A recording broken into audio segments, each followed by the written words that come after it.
বীরভূমে বোমা উদ্ধারের ধারা থামার কোনো লক্ষণই নেই। রবিবার ফের ড্রাম ভর্তি তাজা বোমা মিলল নানুরে। এই ছবি দেখে রীতিমতো আতঙ্কে লালমাটি জেলার বাসিন্দারা। কারণ এই নিয়ে গত 2 সপ্তাহে প্রায় 8 জায়গা থেকে উদ্ধার হলো বোমা।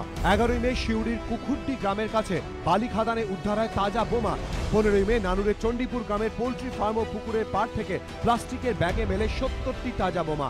রবিবার নানুরের যে জায়গায় বোমা উদ্ধার করা হয়েছে 18ই মে সেই ভাসামাঠ থেকে মেলে 2 ড্রাম ভর্তি বোমা।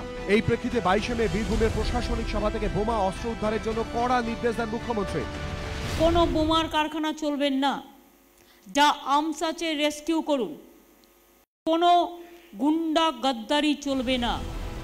বোমা উদ্ধারের জন্য বীরভূমে তৈরি হয় বম্ব স্কোয়াড। 24শে মে কাঁকড়তলায় পরিত্যক্ত জমিতে পোঁতা জ্যারিকেন থেকে আবার মেলে তাজা বোমা।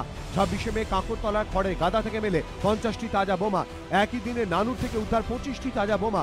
শনিবার ইলামবাজারে উদ্ধার হয় 25টি তাজা বোমা। 24 ঘন্টার মধ্যে এবারে নানুরে ফের মিলল বোমা।